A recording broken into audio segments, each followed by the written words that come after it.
전체가 35장으로 되어 있기 때문에 이제 곧 뭐 끝날 것 같은데, 자, 어쨌든 27장은 성례, 성례의 의의와 효력에 대한 내용입니다.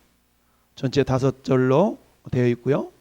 그 다음에 다음 주에는 성례는 우리가 세례와 성찬을 의미하죠. 다음 주에는 세례에 대해서 다시 한번 보고요.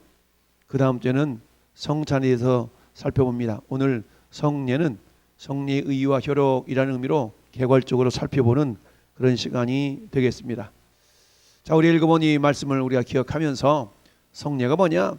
성례는 그리스도께서 제정하신 거룩한 의식이다. 누가 제정했다고요? 예수께서 제정하셨죠. 제정하신 거룩한 의식, 구별된 의식, 거룩한 의식이니 그리스도 안에 나타난 하나님의 은혜가 이 감각적인 표호에 의하여 신자들에게 제시되고 인쳐져서 적용되는 것이다. 한편 신자들은 그 보답으로 하나님께 그들의 신앙과 순종을 표현케 한다. 아멘. 자, 성례에 참여할 수 있는 사람, 참여하고 있는 사람들은 그 은혜로 말미암아서 하나님께 보답하는 삶을 살아야 되는데, 그게 신앙과 순종이다라고 표현하고 있어요.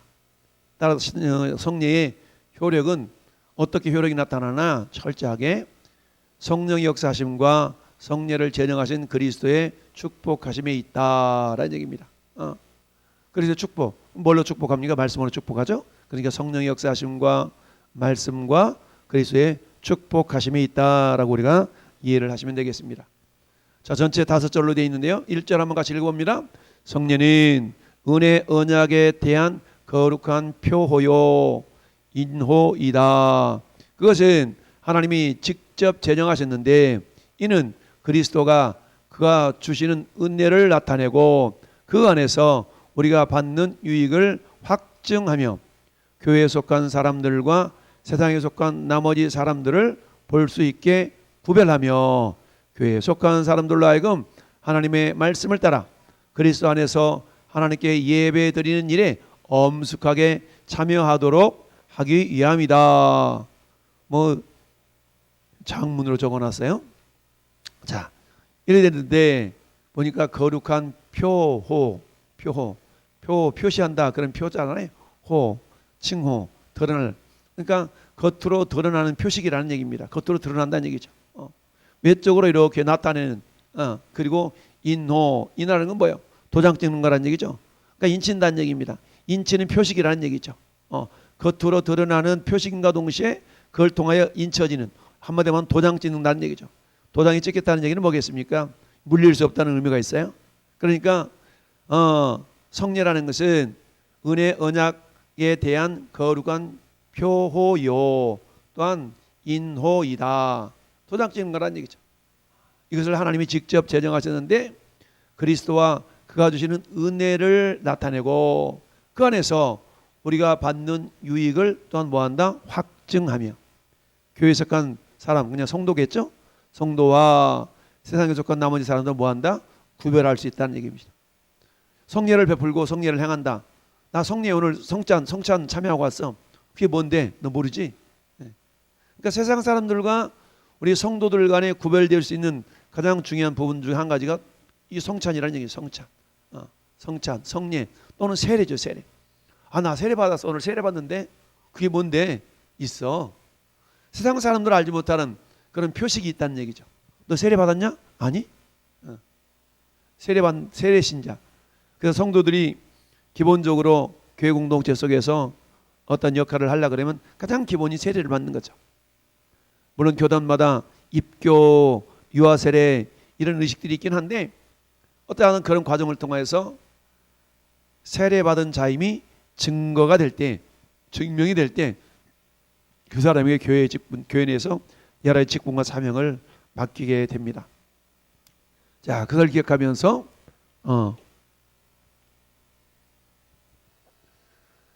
로마서 4장 11절 한번 읽어볼까요?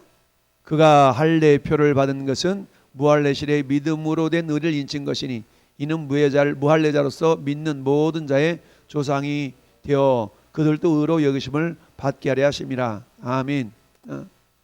자, 구약시대에는 세례와 성찬이 합당한 것이 있는데 구약시대는 자, 신약의 세례가 구약의 할례와 같다. 그러니까 구약의 할례 정신이 신약의 세례로 발전된 거예요. 그래서 그가 할례를 받은 것은, 할례표를 받은 것은 예수님이 제정하셨기 때문에 예수님이 육체로 오시기 이전의 상태가 구약이잖아요. 그러니까 이 구약에는 할례가 있어서, 그럼 할례는 그림자고 실제는 세례일 수가 있겠죠. 자, 그래서 아브라함이 할례를 받은 것은, 그는 아브라함인데, 아브라함이 할례를 받은 표는, 할례표를 받은 것은 그가 무할례 시에 믿음으로 된 의를 인친 것이다. 아까 인쳤다라는 말이 있었죠. 그러니 하나님께서 아브라함을 의롭다라고 여겨주시잖아요. 그게 창세기 15장에 나오잖아요. 의로 여겨주셔요. 횃불 언약에서 하나님이 아브라함을 의로 여겨주신 장면이 나오는데, 그 모습이 나중에 아브라함이 할례를 행함으로 어떻게 돼요? 할례는 그 나중에 19장 가서 할례를 행하게 되지 않습니까? 19장입니까? 그 뒷부분에 가서 행하는데, 그때에 할례를 행하는 것은 전에 하나님이 아브라함이 너 의로와 라고 인정해 주신 것을 인치는 사건이라는 얘기입니다. 오늘날도 마찬가지. 사람이 마음으로 믿어 의에 이르고 입으로 시인하여 구원에 이른다 그러죠. 그러니까 마음으로 예수 믿기를 작정했어. 주님, 당신이 나의 구주이십니다. 나는 죄인인데요, 그 죄를 예수님 당신께서 사해 주시고 나를 하나님 자녀 삼아 주신 것 감사합니다.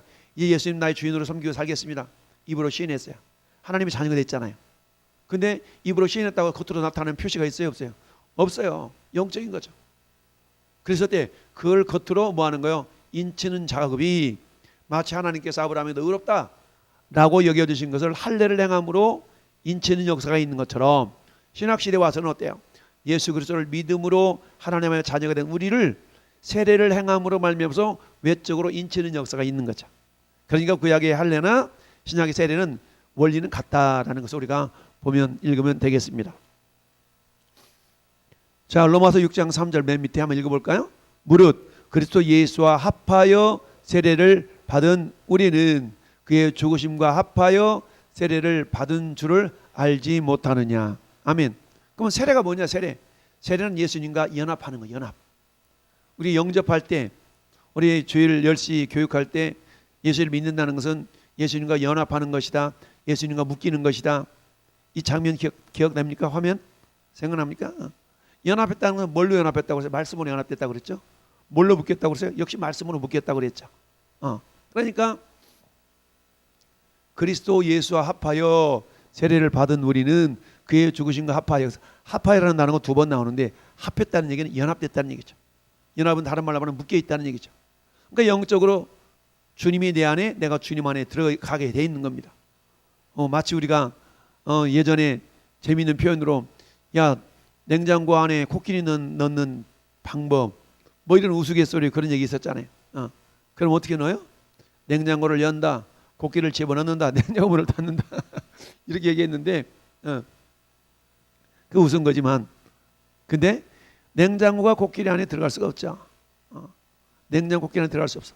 거꾸로 냉장고가 코끼리 안으로 들어갈 수가 없지만, 우리가 주님은 어떻게 들어가요? 육체적으로 들어가는 것이 아니라 영적으로 들어가는 거죠. 영적으로 연합이 되는 겁니다. 그걸 지금 의미하는 거예요. 그게 세례를 통해서 나는 주님과 한 몸 됐습니다 라는 것을 외적으로 표현하는 거다라는 것을 생각하면 되겠습니다. 자, 2번째 같이 읽어볼까요?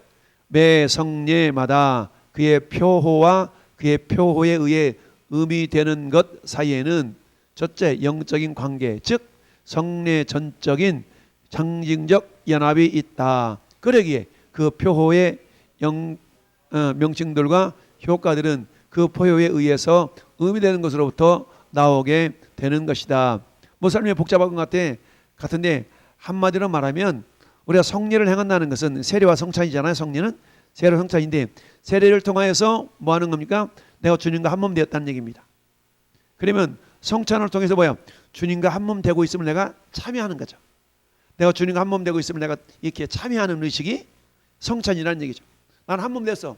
그래? 어떻게? 세례 받았어. 그럼 한 몸 되고 있음을 어떤 참여하는 그런 모습으로서 성찬에 참여하게 된다라는 것으로 이해하면 되겠습니다. 자, 창세기 17장 10절 시작. 너희 중 남자는 다 할례를 받으라. 이것이 너와 너희 후손 사이에 지킬 내 언약이니라. 아멘. 그러니까 창세기 15장에서 횃불 언약을 지키면서 하나님이 아브라함이 의롭다 여겨주셨거든요. 그런 그 의로운 것을 뭘로? 17장에 가서 할례를 행함으로 그걸 인치는 겁니다. 그러니까 의롭다는 것을 인치는 것이나 우리가 사람이 마음으로 믿어 의에 이르고 입으로 시인하여 구원에 이른다. 마음으로 믿고 입으로 시인했어요. 그럼 구원 받았어요. 근데 구원 받은 것을 외적으로 도장 찍는 것이 세례라는 얘기죠. 아브라함이 의롭게 여김 받은 것을 할례를 통하여서 인침받는 것처럼 우리가 예수 그리스도를 믿음으로 영접하고 구주로 믿고 살겠다라고 이렇게 고백한 그 고백을 세례를 통하여 외적으로 인치는 효과나 구약의 할례나 같다라는 것을 우리가 알 수가 있습니다. 자, 그러면서 디도서 3장 5절도 읽어볼까요? 우리를 구원하시되 우리가 행한 바 의로운 행위로 말미암지 아니하고 오직 그의 긍휼하심을 따라 중생의 씻음과 성령의 새롭게 하심으로 하였나니. 아멘. 여러분, 저나 여러분이 구원받은 것이 근거가 우리에게는 전혀 없어요. 그렇죠? 전혀 없고 하나님 은혜라고 표현합니다. 그러니까 하나님의 은혜로 우리에게 하나님 은혜로 우리에게 구원이 임했어요. 그와 마찬가지로 성례라는 것은 내가 열심을 드리면 하나님 은혜를 더 부어주고 내가 그냥 드리면 은혜를 덜 부어주고 이런 차원이 아니라 하나님의 자녀가 된 사람들은 전적으로 성령의 역사와 그 예배를 통하여 선포된 말씀에 의해서 우리의 은혜가 임한다는 얘기입니다. 우리가 목사가 인도하는 모습이 좀 더 거룩해가지고 은혜가 듬뿍 임하고 물론 경험되는 사람은 그럴 수 있지만 그러나 인간편에 어떤 근거가 있지 않냐고 철저하게 성령의 역사하심과 말씀 때문에 은혜가 임하는 거다라고 우리가 이해하면 됩니다. 자, 3절 봅시다. 성례전에서 올바르게 집행되는 때에는 그 성례들을 통하여 나타나는 은혜는 그것들 안에 있는 어떤 힘에 의해서 주어지는 것이 아니며 좀 전에 말씀드린 내용이죠.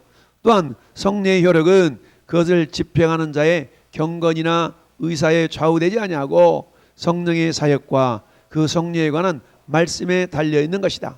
그런데 그 말씀에는 성례를 집행하는 권한을 부여하는 명령과 함께 합당하게 성례를 받는 사람들에게 주어지는 은혜에 대한 약속이 포함되어져 있다. 아멘. 뭘 말하면 이런 겁니다. 자, 성령을 통하여 임하는 은혜는 전적으로 성령의 역사와 말씀에 의해서 있는데 그럼 받는 사람 입장에서 그래? 그럼 성령의 역사와 하나님의 말씀 때문에 임하는 나는 아무렇게나 받아도 상관없겠네? 그럴 수 없다는 거죠. 하나님의 은혜에 의해서 은혜와 성령의 은혜와 말씀에 대해 말씀 때문에 우리에게 정말 그런 성령의 역사와 말씀 때문에 우리에게 은혜가 임하는데 그것은 은혜를 받아들이기 위한 성도들의 말씀의 자세에 따라서 내가 은혜를 더 많이 받을 수도 있고 덜 많이 받을 수 있다라는 얘기죠. 덜 받을 수 있다는 얘기죠. 왜냐하면 하나님의 은혜는 항상 100으로 이렇게 내려진다면 근데 우리가 은혜 받을 그릇을 50만큼만 준비하다 싶시다. 아무리 100이 부어져도 150은 그저 50은 넘쳐서 흘러가 버리겠죠. 내 그릇이 50이라면. 그런데 내가 하나님의 은혜를 받기 위해서 그릇을 200 정도 준비했다 칩시다. 그러면 어때요? 하나님 은혜가 100 정도 부어진다 그러면 전부 다 그걸 내가 다 받아들이는 셈이 되는 거죠. 그걸 말씀하고 있는 거예요. 나에게 내 근거 때문에 하나님 은혜가 50으로 올랐다가 100으로 올랐다 그런 것이 아니야. 하나님 은혜는 항상 100으로 흘러가요. 할렐루야. 그렇지만 내가 어떤 믿음의 그릇을 준비하느냐에 따라서 그 은혜가 50만큼 채워줄 수도 있고 70만큼 채워줄 수 있다는 얘기입니다. 이것을 거꾸로 야, 그 은혜를 내가 좌지우지하네 이런 차원으로 받아들이지 말라는 얘기예요. 자, 그래서 베드로전서 3장 21절 읽어볼까요? 물은 예수 그리스도께서 부활하심으로 말미암아 이제 너희를 구원하는 편이 곧 세례라. 이는 육체의 더러운 것을 제하여 버림이 아니요 하나님을 향한 선한 양심의 간구니라. 아멘. 세례를 표현할 때 세례가 뭐냐? 외적으로 인치긴 인쳤지만 그 세례의식을 통해서 우리가 가져야 될 마음의 자세는 뭐냐면 하나님을 향한 뭐예요? 선한 양심의 간구란 얘기죠. 그러니까 세례를 받으면서 우리 마음속에 어떤 마음을 가져야 돼요? 선한 양심. 여러분, 선한 양심은 신앙 양심이거든요. 여러분, 신앙 양심이 뭐라고 그랬습니까? 생각나시나요? 신앙 양심. 우리가 흔히 그러잖아요. 아유, 양심에 털났냐? 양심도 없는 사람. 이렇게 표현하잖아요. 성경이 말하는 신앙 양심이라는 것은 하나님의 은혜에 대해서 보답하려고 하는 그런 마음 자세를 신앙 양심이라고 그래요. 그러니까 하나님 우리에게 은혜를 베푸시는 분이잖아요. 시은자잖아요. 그러면 우리 성도는 보은자, 은혜를 갚는 자가 보은자예요. 근데 우리가 하나님 베푸신 은혜에 대해서 보은자의 삶을 살아가야 되는데 전혀 은혜에 대한 보답하려는 마음 자세가 없다. 이런 사람은 세례받은 사람이 아니라는 거죠. 겉으로는 받았다 할지라도 내적으로는 세례받은 사람이 아니에요. 그러니까 너 세례 받았냐? 예, 세례 받았는데요. 세례 증서 여기 있잖아요. 그래? 그럼 너 왜 신앙 양심이 없냐? 왜 신앙 양심이 없어요? 내가 보니까 하나님께서 너에게 많은 은혜를 주셨는데 내가 보니까 너는 하나님의 그 은혜를 보답하려고 하는 그런 모습이 전혀 안 보여. 이렇게 우리가 판단할 수 있다는 얘기죠. 모든 사람에게 판단해서는 안 되지만 목회적인 관점에서 그렇게 목회자가 그렇게 권면할 수는 있다는 얘기죠. 그런 차원으로 세례라는 것은 선한 양심의 강구다. 선한 양심의 강구, 즉 신앙 양심을 말하는 거예요. 야, 너 임마 하나님께 그렇게 은혜를 많이 받았으면 왜 그래? 내가 어때서요? 너 보니까 예배도 제대로 안 드려, 주일도 제대로 안 지켜, 예물도 제대로 안 드려. 이를테면 기도 생활도 안 해, 성경도 안 읽어. 그래놓고 어떻게 하나님께 은혜를 받았다고 그럴 수 있겠냐? 은혜를 받았으면 응당 그 은혜에 대해서 은혜를 헛되이 받지 말라고 고린도서 6장 1절로 말씀하고 있잖아. 그렇게 해서 어때요? 내가 세례를 받았다면 받은 바 은혜에 대해서 선한 모습으로 반응을 보여야 되는 거구나 라는 것이 세례의식 속에 담겨져 있는 의미라는 겁니다. 할렐루야. 네. 자, 4절 5절을 보면 그리스도 우리 주께서 복음서에서 제정해 놓으신 성례는 두 가지 뿐이니 곧 세례와 성찬이다. 이 중에는 어느 것도 합법적으로 안수받은 하나님의 말씀의 사역자인 목사 외에는 아무도 집행할 수가 없다. 이게 하나님이 세운 질서죠. 질서. 하나의 질서 때문에 그런 거거든요.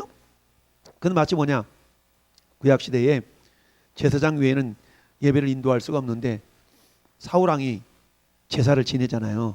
그 때문에 사무엘 선지자가 와가지고 왕이여 망령 때 행하였나이다 이러잖아요. 그런 어떤 모습들이 있는데 어쨌든 구약의 성례들이 상징하고 표현하는 영적인 뜻은 본질적으로 신약의 성례와 동일하다. 자, 신약의 세례는 구약의 할례예요. 구약의 할례는 어디로 발전됐어요? 신약의 세례로 발전된 겁니다. 그러면 구약의 유월절은 신약의 성찬으로 발전된 겁니다. 유월절 어린 양이 예수 그리스도의 몸이잖아요. 몸을 상징하잖아요. 그러니까 신약에 이것은 너희를 위한 내 몸이니 떡을 떼면서 말씀하시죠. 그러니까 구약의 유월절 어린 양은 예수 그리스도를 예표하기 때문에 구약의 유월절이나 유월절 예식이나 신약 시대의 성찬은 같다. 의미가 같다는 거예요. 그래서 성례는 이처럼 두 가지밖에 없어요. 캐톨릭에서는 7가지를 얘기해요. 칠성례라고 얘기하죠. 그러나 우리 기독교에서는 어때요? 두 가지만 말씀하고 있는 거예요. 세례와 성찬을 성례, 거룩한 예식이라고 표현합니다. 그런데 세례는 구약의 할례와 연결이 되어 있고 성례, 성찬은 구약의 유월절과 연결이 되어 있다. 왜냐하면 성찬이라는 예수님의 죽으심을 전하는 것이니까 그 죽으심은 구약시대의 유월절 어린 양이 예수 그리스도를 예표하기 때문에 구약의 유월절이나 신약시대의 성찬은 그 의미가 같은 것이다. 원리적으로. 그래서 우리가 기억해 볼 수 있고요. 자, 그러면서 요절을 1번 시작. 성례는 은혜 언약에 의한 표와 인이며 그리스도와의 영적인 연합을 뜻한다. 그렇죠? 주님과 한 몸 되었다는 얘기죠. 외적으로 그것을 우리가 인정하고 참여하는 거예요. 두 번째, 성례 효력은 집례자와 집례자의 경건이나 의도에 달려 있는 것이 아니라 다만 성령의 사역, 그 다음에 그 성례에 대한 말씀 자체에 의존한다. 그렇죠? 그러나 그것을 받아들이는 사람에게도 준비가 되어져야만이. 하나님은 항상 100으로 주시지만 그래 하나님, 그럼 하나님의 온전한 하나님 능력을 난 아무렇게 나 드려도 되겠네요, 이런 차원이 아니라 그랬어요. 하나님은 항상 100이 흘러가지만 받아들이는 사람 입장에서는 그릇을 100만큼 준비해서 100을 받아들일 수도 있고 50만큼 준비해서 50만큼만 받고 50은 흘러가 버릴 수도 있어요. 근데 50만큼 받으면서 하나님은 50만큼밖에 줄 능력이 없는가 봐, 이럴 수 없다는 거예요. 하나님은 항상 100을 주시지만 받는 자 입장에서 그릇을 준비해 놓지 아니하면서 그걸 하나님께 이렇게 전가시킬 수는 없다는 얘기예요. 자, 3번 읽어봅니다. 그리스도께서 제정하신 신약의 성례는 세례와 성찬뿐이며 구약의 성례인 할례와 유월절과 본질적으로 동일하다. 아멘. 좀 전에 말씀드렸던 내용이죠. 자, 아브라함의 할례의 표를 받은 그 의미가 뭐냐?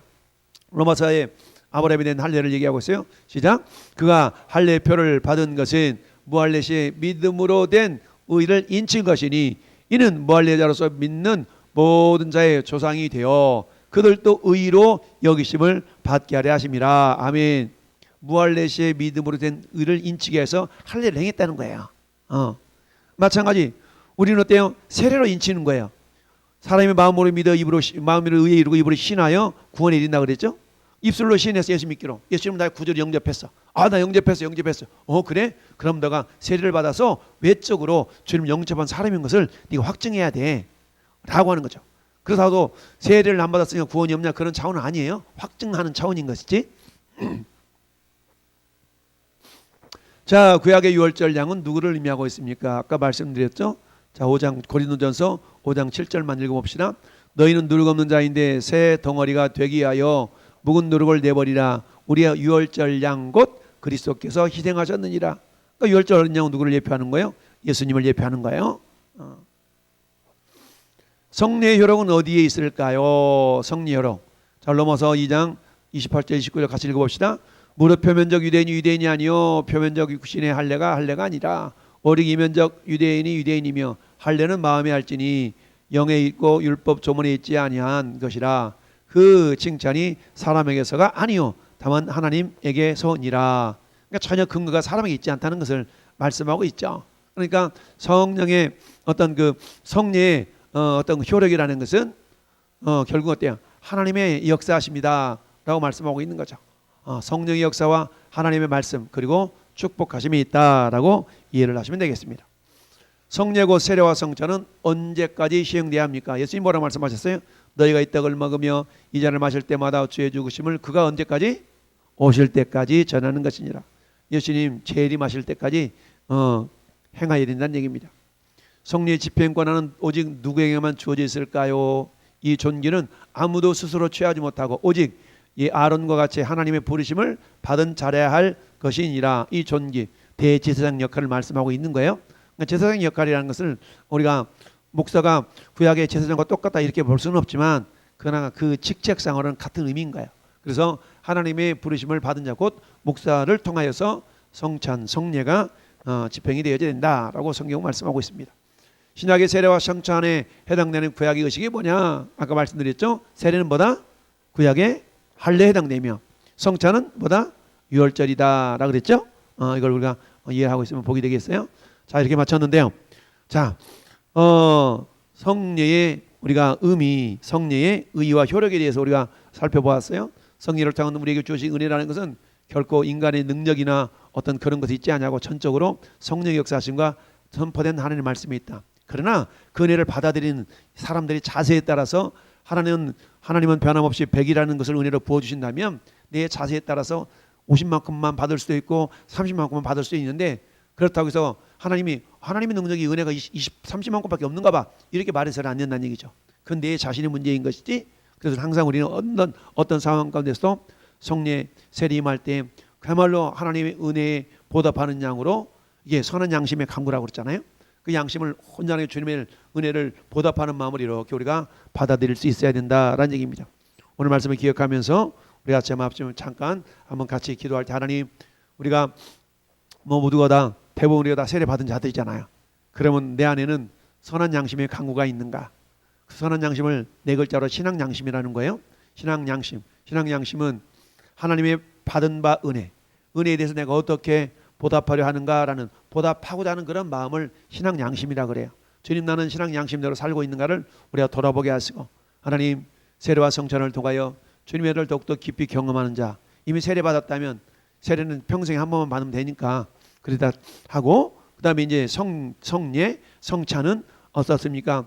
우리가 성찬을 매주 하면 좋겠지만 매주 할 수 없기 때문에 우리가 보통 1년에 뭡니까 4대 차례 이렇게 행할 수가 있는데 그것을 기억하면서 사모하는 마음으로 우리가 성찬에 참여하면 큰 복이 임한다 은혜가 임한다라는 것을 우리가 기억하면서 이 시간 하나님 내가 세례받은 자입니다. 하나님 그렇다면 이제는 내가 신앙 양심의 간구 선한 양심의 간구가 나를 통하여서 나타날 수 있기를 원합니다 라고 같이 한번 우리 합심하여 기도하겠습니다.